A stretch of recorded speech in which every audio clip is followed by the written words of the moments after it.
demikian firman Tuhan. Tetapi Ayub menjawab, sekarang ini keluh kesahku menjadi pemberontakan. Tangannya menekan aku sehingga aku mengadu. Semoga aku tahu mendapatkan dia dan boleh datang ke tempat dia bersemayam. Maka akan kupaparkan perkaraku di hadapannya dan kupenuhi mulutku dengan kata-kata pembelaan.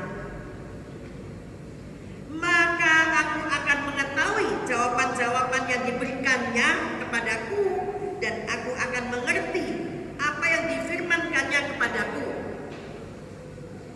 Sudikah ia mengadakan perkara dengan aku dalam kemahakuasaannya?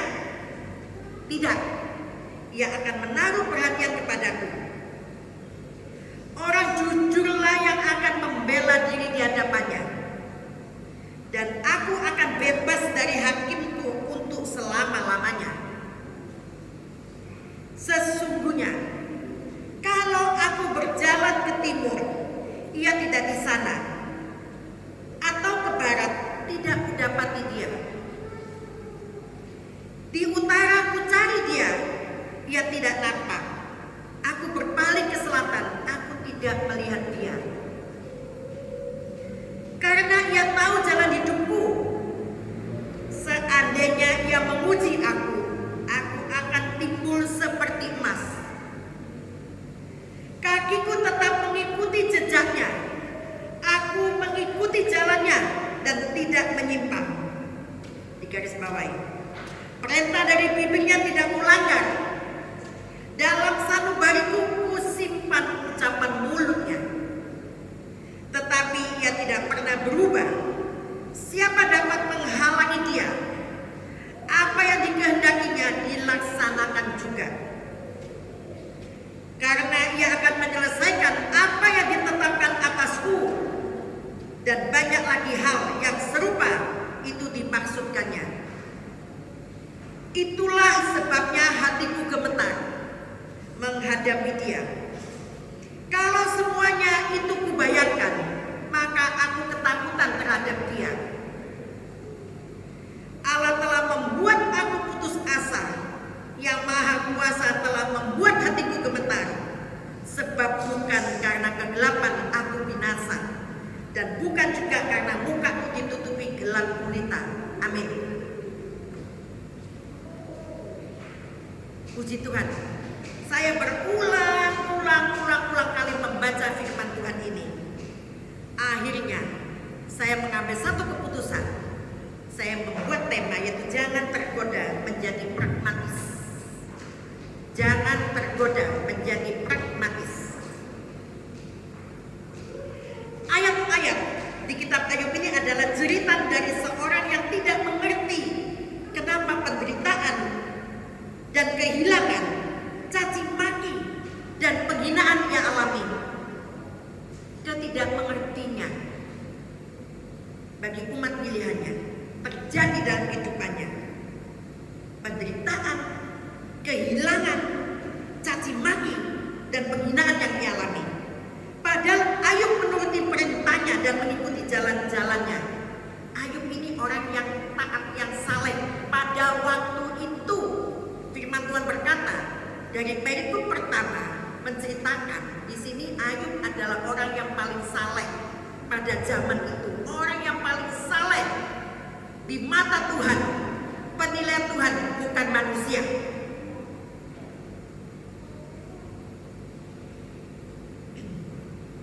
Dan tidak pernah menyimpang, tapi kenyataannya yang dialaminya sungguh memilukan,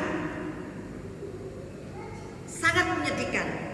Andaikan atau jika hal ini terjadi pada diri kita, sanggupkah kita tetap percaya dan meyakini janji Tuhan? Sanggup. Anak Tuhan ini enak, gak pernah ngalamin kesusahan. Ada orang berkata begini sama saya, ternyata itu Tuhan ini saya menderita, saya susah. Apa itu bahasa perketek ya, saya nggak ngerti. Tapi saya langsung jawab, jadi mau enaknya saja. Seperti istri Ayub berkata, seenaknya saja, kutuki Tuhanmu. Ayub berkata, kau perempuan seperti perempuan gila, kau berkata. Mau terima baiknya, nggak mau terima susahnya. Nah di dunia ini harus ada dua pilihan, gelap dan terang, putih dan hitam, baik tidak baik, susah dan senang, duka dan cita, sukacita. Ada dua pilihan, ikut atau menolak. Selalu Tuhan kasih dua pilihan. Luar biasa. Apakah kita masih meyakini janji Tuhan? Ketika tekanan, penderitaan, kehilangan, demi kehilangan itu datang pada kita, seperti Ayub, habis anaknya mati, itunya binatang ternaknya itu dirampok, dihabiskan, semuanya terbakar, sampai pada akhirnya teman-teman juga menyingkir dari dia, menghilangkan dari jejaknya, semua tidak tahu kemana. Serasa dia mau jadi gila, tapi Ayub tidak berdosa dari mulutnya. Ayub tidak pernah menyalahkan Tuhan. Itu Ayub. Apakah ini bisa kita lakukan seperti Ayub? Kalau penderitaan kita terus menekan, ada orang berkata begini, cobaan itu loh ya, kok tidak pernah berhenti, silih berganti. Belum satu yang dihadapi, satu lagi. Satu belum selesai, satu lagi. Puji Tuhan, ya. Kalau dapatnya puji Tuhan, berarti kita lebih pintar. Kalau nanti tingkatan kita masih SD, langsung kita bisa menghadapi semua persoalan. Kita mulai masuk di kelas yang tinggi, SMP. Di situ ujian mulai lagi lebih besar. Kita dapat menyelesaikan. Kita masuk di SMA. Dapat lagi ujian lebih besar lagi waktu yang lalu. Kita naik lagi, kita menjadi sarjana. Sarjana itu dihitung beberapa tahun ya. Mulai sekolah dari TK ke TK nggak usah dihitung. 6 tambah 3 tambah 3 berarti sudah 12 ya, tambah 4 tahun. Jadi berapa? Kalau yang normal ya 16 17 tahun. 17 tahun. Tahun yang ke-18 saya senang sekali kalau pernikahan kita, saya bilang suami saya sampai saya bisa lewat 18 tahun Pak, saya sudah bilang sama Tuhan haleluya. Itu luar biasa, aku jadi profesor. Di dalam menghadapi persoalan, di dalam menghadapi kehidupan rumah tangga, konflik apapun yang terjadi itu bisa makanya anaknya sudah beranjak menjadi teenager ya. Jadi anak sudah 12 tahun, sweet 17. Kenapa? Diambil dari anak pertama. Anak pertama kalau udah 17 tahun dipersama besar-besaran. Ini menunjukkan bahwa bapak ibunya itu bersuka cita. Sudah kesekian tahun dia berumah tangga. Ya coba kalau anak-anak sekarang anak dunianya, kita juga itu kalau udah ini 17 tahun saya masakan nasi kuning, minimal nasi kuning. Ya orang bilang bacaan, syukuran. Usia berapa sayang? 17 tahun. Oh, luar biasa ya, undang teman-temannya. Ini suatu kehormatan bagi orang tuanya yang sudah melewati sekian tahun memelihara anaknya. Yang pertama, setelah itu banyak anak-anak lagi ini sudah beranjak sampai berapa usia Mona? Saya kok tanya orang itu tanya anak pertama. Oh usianya sudah 32 tahun, berarti pernikahan ibu bapaknya dan jalan kurang lebih kalau dia 2 tahun dia baru punya anak 34 tahun. Luar biasa. Udah profesor, banyak itu titelnya tuh di belakangnya. Luar biasa. Demikian juga yang terjadi dalam kehidupan Ayub. Ayub tidak fokus kepada apa yang dia alami, tapi dia tetap memandang Tuhan. Dia fokus saja kepada Tuhan. Apakah kita juga tetap akan memegang firman Tuhan kalau kita mengalami ini? Mari kita belajar. Tadi saya beri tema, jangan tergoda menjadi pragmatis. Jangan tergoda menjadi pragmatis. Kita bingung apa itu pragmatis ya. Nah sekarang saya jelaskan. Mengapa seseorang menjadi pragmatis? Mengapa? Yang pertama, karena hidupnya tertekan. Hidupnya tertekan. Sebab dalam kondisi tertekan manusia cenderung jadi pragmatis atau menghalalkan segala cara. Segala cara ditempuh karena hidupnya tertekan. Yang penting tujuannya yaitu tujuan utamanya apa yang saya inginkan itu harus tercapai. Ini orang yang pragmatis, tidak peduli dengan cara apa, mau menjilat kayak, mau bermuka 2 kayak, bahkan bisa bermuka 10 atau bermuka 1000, ini akan dilakukan. Menjadi penjilat, bulot, bahasa yang keren itu bulot. Nah, yang penting kata hati dan pikirannya itu berhasil tercapai, karena dia tertekan. Apapun resikonya akan saya lakukan. Ini orang yang pragmatis. Wow, sangat mengerikan ya. Orang demikian kita perlu hidup yang tertekan. Dia berusaha bagaimana supaya bisa goal dalam rencana pikiran dia ini, supaya tidak tertekan. Ini banyak hal dilakukan oleh banyak orang, tidak terkecuali ya. Ini sangat mengerikan. Orang yang demikian ini tidak berpikir panjang. Dia hanya berpikir sejenak. Aku harus bisa, apapun resikonya. Ini sangat mengerikan. Yang kedua, mengapa orang jadi pragmatis? Orang pragmatis tidak tahu etika, tidak punya etika, cenderung bengis dan sadis. Saya katakan bengis dan sadis. Omongannya atau bicaranya tidak bisa dipegang atau dipercaya. Peletot sana, peletot sini. Karena dia mempunyai satu tujuan, supaya dia tidak tertekan. Jadi dia tidak mau hancur sendiri. Dia senang kalau orang lain juga ikut hancur bersama-sama dengan dia. Ini orang yang pragmatis, ya. Tindakannya tidak juga bisa diduga. Itu tiba-tiba, mula-mula kelihatan baik, tiba-tiba berubah. Kita sendiri bingung. Kita akan berkata, loh kok bisa? Kok bisa ya? Padahal dia tuh begitu loh, orangnya gak kayak gitu loh. Tapi yang terjadi, tindakannya itu menjadi apa ya, kita terkejut gitu. Tiba-tiba, loh tadi kok saya lihat pembicaranya begini, kok jadinya begini. Membuat satu tindakan yang mengerikan, yang membuat kita kaget. Ini orang pragmatis tidak tahu etika. Dan kita semua dibuat terkejut. Tiba-tiba dada angin, dada hujan ngambek. Apa yang diambekin? Masalah kecil. Masalah kecil. Tiba-tiba berhutang. Dono apa ya yo? Gono angin gak hujan. Kitanya sih bingung. Padahal kita harus mengerti bahwa orang ini mengalami tekanan jiwa, tekanan keadaan sekelilingnya, sehingga membuat dia menjadi pragmatis, menjadi bengis, tidak mempunyai etika. Nah, kalau begini saya sudah belajar. Kalau dulu saya nggak mau terima, ngajar kon. Kon itu sopo, ngaca oh. Aku itu sopo, kon sopo. Ada yang dipilah-pilah. Kalau dulu, tapi setelah saya banyak belajar, ya itulah kekurangan dia. Kita doakan ya. Kita doakan. Ini yang Tuhan kehendaki, supaya kita menjadi dewasa. Ini bisa terjadi di lingkungan kita, di lingkungan keluarga kita. Ya, istri tiba-tiba ada gaya ini, kalau nongkrong ngambek, ngamuk-ngamuk, kuaci di kotak-kotak sampai kerompiangan. Suami bingung, anak bingung, mantu bingung. Suami juga gitu. Sementara anak nonton TV tiba-tiba dimatikan TV-nya. Loh, anak istri nonton TV cuma satu, kamar-kamar tidak ada, bingung ini. Loh, kok apa lagi nonton sinetron? Itu lagi dihempas ke lubang. Lagi enak-enak nonton dimatiin, anak juga lagi ngomong. Kok ada yang orang begitu ya?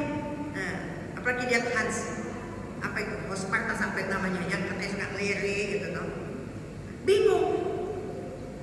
Padahal ini suaminya tidak tahu ada hal apa yang membuat dia tertekan, sehingga tidak punya etika. Orang lain yang senang semuanya, dia bertindak yang aneh-aneh. Demikian juga anak-anak. Anak-anak harus nurut sama orang tua loh. Kalau anak-anak tidak hormat pada orang tua, jangan berharap hidup kita ini, anak-anak ini akan menjadi baik. Anak-anak harus hormat pada orang tua supaya diperpanjang usia.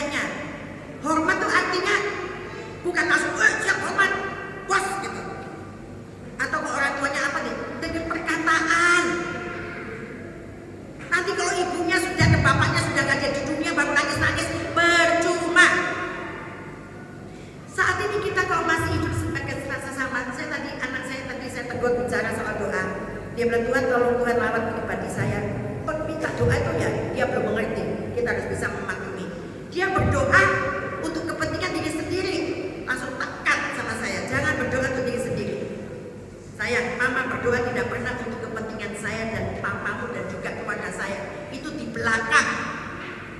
Mengapa firman Tuhan berkata, kasihlah Tuhan Allahmu dengan segenap hatimu dan dengan akal budimu, segenap hati. Kasihlah sesamamu seperti engkau mengasihi dirimu sendiri. Jadi orang lain habis Tuhan, orang lain didulukan. Jemaat didulukan, orang-orang yang memang minta dibantu doa, minta apa semua yang lagi sakit, semua didoakan dulu. Baru nanti kita berdoa secara pribadi untuk diri kita. Demikian juga Tuhan lawat akan hamba, segala kebutuhan keperluan hamba. Tuhan maunya gitu. Jangan langsung minta, Tuhan tolong berkati saya, Tuhan tolong kasih saya jodoh. Jangan, doakan dulu orang lain. Doakan orang lain dulu. Akhirnya juga Tuhan juga melawat setiap kita. Oh, ini dia sesuai dengan firman Tuhan. Ada orang berdoa untuk kepentingan dirinya sendiri, tidak peduli kepada yang lain. Nah, demikian juga kalau orang tidak pragmatis, dia itu punya etika. Dia tahu ini orang senang-senang ya, nonton TV bareng, tiba-tiba dimatikan. Istri juga gitu. Kalau angin karena hujan, habis berdoa, masuk dapur rompiang gitu, panci bunyi semuanya. Padahal tidak bunyi juga bisa. Saya kok masuk dapur dulu gitu, kok saya marah tak bantingi semua supaya rame. Tapi sekarang ada pelan-pelan supaya orang lain tidak kedengaran. Padahal sudah masak, makanan jam 5 sudah siap semua. Tapi kalau lagi jengkel, orang yang pragmatis ini kan ada tekanan, dia mau berontak nggak bisa karena hidupnya tertekan. Jadi itulah panci-panci jadi korban semuanya. Ya, kita sudah mengerti. Jadi kita harus berhati-hati. Dengan demikian kita harus berhati-hati dan berdoa. Yang ketiga, mengapa orang jadi pragmatis? Seseorang bisa menjadi pragmatis karena pusat hidupnya bukanlah tertuju kepada Tuhan, tetapi buat dirinya sendiri. Saya sudah sempat saya bilang, kalau berdoa itu kasih ke orang lain dulu. Supaya apa? Tuhan juga lihat. Kita ini menyangkal diri. Kita ini butuh. Tuhan, saya ini butuh Tuhan. Tuhan tahu kebutuhan saya. Tapi orang lain juga ada yang lebih butuh. Di luar sana masih banyak orang yang susah. Kita susah Tuhan, tapi banyak orang masih di bawah kolong sana. Yang perlu kita perhatikan. Dulu saya suka menginjil orang-orang di bawah kolong jembatan. Waktu saya belum melayani di sini. Tapi saya tidak akan pernah tinggal diam. Sekalipun saya sudah di sini, tapi mulut saya tetap mau supaya Tuhan pakai mulut saya untuk tetap memberitakan kabar baik dari Tuhan, yaitu Injil Tuhan sendiri. Orang yang pragmatis ini fokusnya bukan pada Tuhan, tetapi pada keadaan dan kondisi pribadinya. Wong aku ngene loh, gak apa. Jadi yang dituju itu dirinya sendiri. Ya jarno ae. Mengaku goblok. Ada orang begitu loh. Perkataan itu tidak membangun, bahkan menghancurkan. Dan ini tipe-tipe orang yang pragmatis, yang hidupnya tertekan, tidak bebas. Memang pujian enak, bebas, aku bebas. Cuma pujian, padahal masih ada yang nyantol di otak kita. Ada hal-hal yang membelenggu pikiran kita. Itu orang pragmatis. Ya. Jadi tertuju kepada keadaan dan kondisi pribadinya. Orang sepertinya akan cepat merubah keputusannya yang sesuai dengan keadaannya. Jadi dia berpikir kalau dia akan berkeputusan ya sesuai dengan keadaan dia. Dia sudah membuat satu keputusan. Satu contoh saya berikan. Saya pribadi, saya akan tetap setia melayani Tuhan sampai kapanpun. Seperti Bapak Gembala katakan, sampai nafas yang terakhir saya akan melayani Tuhan. Ya, tapi begitu kena masalah, dia mogok, mau lain, berpikir lain. Dia akan cepat merubah keputusan karena keadaan dia. Saya tidak bisa melayani Tuhan karena saya lagi susah. Saya lagi tertekan,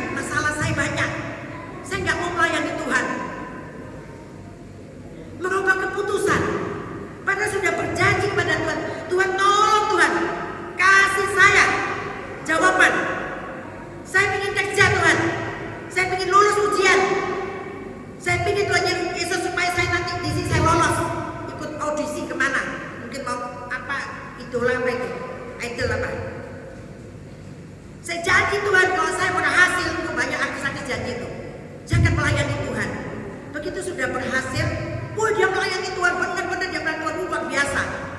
Pas kecetok sedikit masalah, dia cepat sekali mengambil putusan yang salah. Dia lebih pentingkan karena keadaan dia. Inilah satu contoh orang yang pragmatis ya.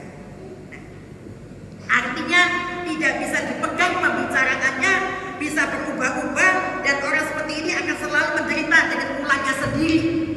Bukan tambah baik, tetapi tambah menderita karena ulahnya sendiri. Ada pujian dunia berkata, kau yang berjanji, kau yang mengingkari, kau yang berjanji, kau yang mengingkari. Oh, katanya berjanji tapi mengingkari. Kita tahu kok janji Tuhan itu ya dan amin. Demikian juga kalau kita sudah berjanji bernasar kepada Tuhan, khususnya juga kepada hamba-hamba Tuhan, jangan sekali-kali kita tidak bisa melaksanakannya, karena kita akan dirusak semua pekerjaan yang ada sama kita. Baca di Pengkhotbah 5 ayat 7. Saya senang sekali. Jangan pernah bernasar, jangan pernah berjanji kalau kamu tidak dapat melaksanakannya, karena engkau akan merusak dengan pekerjaanmu sendiri. Semua pekerjaan kita tidak akan menjadi berhasil. Tambah solo, tambah menderita, merugikan diri sendiri. Nah, susah untuk menjadi berhasil karena tidak dapat dipercaya. Tidak dapat dipercaya, orang tidak dapat percaya ini susah untuk jadi berhasil. Maka kepercayaan itu mahal.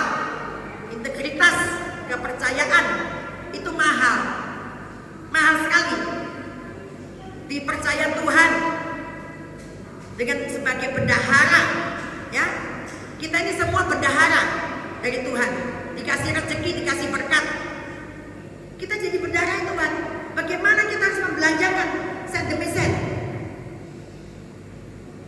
untuk kehidupan kita sehari-hari, untuk bayar listrik, bayar air, bayar sekolah, bayar apa, kuliah, bayar apa. Ini menjadi bendahara. Firman Tuhan berkata harus menjadi bendahara yang jujur. Kalau tidak jujur nanti itu seperti itu. Siapa itu? Seperti siapa? Ada bendahara tidak jujur? Ayo. Kau lupa semua ya? Nah, sudah tahu. Kenapa dikatakan namanya sesuai juga? Judas Iskariot. Judas. Mana orang bilang Judas itu? Namanya bukan Judas ya, Judas. Judas Iskariot. Hanya mati bunuh diri. Kemarin sempat berdebat anak saya sama ibunya, tanya, Judas Iskariot itu masuk surga apa enggak? Hanya berdebat. Satunya tidak mengerti, satunya juga tidak dilengkapi dengan firman Tuhan. Jadi hanya ngambang. Nah, tapi firman Tuhan berkata, kita harus menjadi seorang bendahara yang jujur. Artinya dalam dunia ini kita menjadi bendahara yang jujur. Kita semua ini bendahara dari Tuhan, diberkati, dipercayakan berkat-berkat Tuhan yang ada sama kita. Minta supaya berkat-berkat Tuhan tidak lari dari kita. Tuhan, kepercayaan kau berikan, biarlah ini menjadi kehidupan hamba untuk seterusnya. Berdoa supaya gak pernah kosong, ya. Ini bendahara. Kita semua bendahara, tidak terkecuali. Mau jadi tukang becak kayak tukang pemulung kayak itu semua Tuhan berkati semua. Kalau tidak diberkati ya sudah mati dia, tidak bisa cari uang lagi, ya. Jangan kita pernah sia-siakan apa yang Tuhan sudah percayakan kepada kita. Tetapi saya percaya di sini tidak ada. Amin. Di sini tidak ada yang tidak bisa dipercaya. Semuanya tidak ada yang praktis di sini. Semuanya sesuai dengan firman Tuhan. Amin. Amin. Ini tepuk tangan kepada Tuhan. Luar biasa. Dan memang saya selalu berdoa jangan ada Tuhan yang jadi pragmatis di sini. Mari kita belajar dari kisah hidup Ayub. Jangan sampai kita jadi orang pragmatis. Ayub luar biasa, seorang pejuang iman. Ayub itu pejuang iman. Dia berani menghadapi kenyataan walaupun berbeda dengan harapan. Menghadapi, ya, berbeda dengan pengharapan dia. Dia maunya tadinya kan, dia diberkati luar biasa, semuanya dia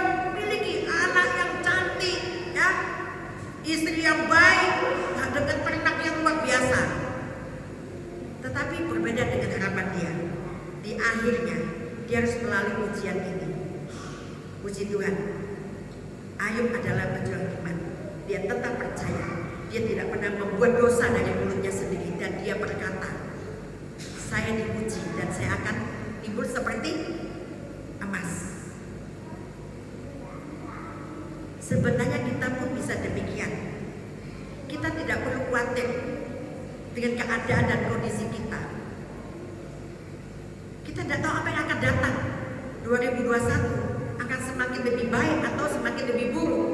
Tapi kita percaya janji Tuhan ya dan amin. Tuhan akan menjadikan kita apa? Anak kesayangannya. Tuhan terus akan menggendong kita sampai rambut kita memutih. Kita tidak dibiarkan jadi yatim piatu. Tuhan akan menyertai kita sampai pada akhir zaman. Tuhan juga akan selalu memberkati kita. Tidak pernah dibiarkan orang percaya akan meminta-minta, bahkan menjadi berkat bagi orang lain. Dan ini harus kita imani, menjadi rema dalam kehidupan kita. Itu yang Tuhan inginkan, supaya kita menjadi orang yang pragmatis, ya. Ayub tetap berusaha hidup sesuai dengan apa yang Tuhan perintahkan dan tidak pernah berkata menyalahkan Tuhan atau kepada siapa-siapa. Jangan pernah, kalau memang saya sampai sakit begini, tak usah nyalakan. Saya bilang sama suami saya berulang kali, sudah stop ya nyalakan itu suster inilah ini. Stop. Satu ujung rambut pun tidak akan pernah gugur jika Tuhan tidak kehendaki. Satu ujung rambut selai rambut pun tidak akan pernah gugur dari kepala kita kalau Tuhan tidak kehendaki. Jadi kalau rambut saya tipis ini Tuhan kehendaki memang tipis untuk belum jadi botak. Sudah ada botak sedikit. Apapun dalam kehidupan kita sehari-hari, jangan pernah menyalahkan siapa-siapa. Segala sesuatu terjadi karena kehendak Tuhan. Tinggal kita berpikir, mampukah saya menjalani ujian ini? Mampukah saya? Kita harus berani berkata, saya mampu karena Tuhan ada di pihak saya. Tuhan ada menyertai hidup saya. Ada amin? Ada amin? Tuhan tidak pernah tinggalkan kita. Tuhan terus ini membawa hidup kita sampai nanti di penghujung tahun, mau masuk tahun 2021. Kalau kita ada sebagaimana kita ada, kita masih utuh dalam keluarga. Ini semua karena karyanya Tuhan, bukan karena kerja keras kita, bukan karena kita baik, tapi semua karena kasih anugerah Tuhan dalam kehidupan kita. Kita harus mensyukuri. Makanya kita selalu mengawali dengan doa, ibadah doa memasuki tahun baru, supaya di tahun yang akan kita lalui ini Tuhan ada selalu bersama dengan kita untuk menyertai kita, membawa satu tahun lagi sampai pada penghujung tahun 2021. Diusahakan harus berdoa. Seberapa banyak yang mau berdoa, yang mau menyerahkan hidupnya kepada Tuhan untuk tahun 2021, dia pasti akan datang pada tahun baru nanti tanggal 1. Saya sudah membuat pengumuman ibu gereja.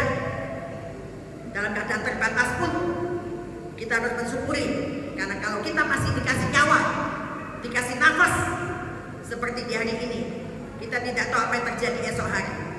Tapi semasa kita masih ada dalam dunia ini, mari kita sama-sama memaksimalkan hidup kita untuk kemuliaan nama Tuhan.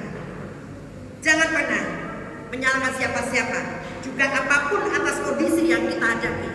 Jangan menyalahkan.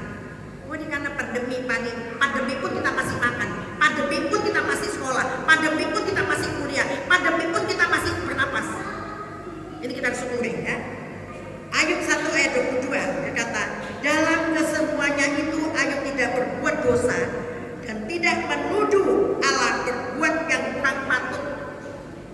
Ini Ayub. Tujuan Ayub hanya untuk Tuhan, bukan karena keadaan dan kondisinya. Jadi kondisi, situasi tidak berubah visi dan misi Kristus. Kondisi, situasi tidak berubah misi dan visi Kristus dalam kehidupan kita. Jangan cuma digembar-gemborkan.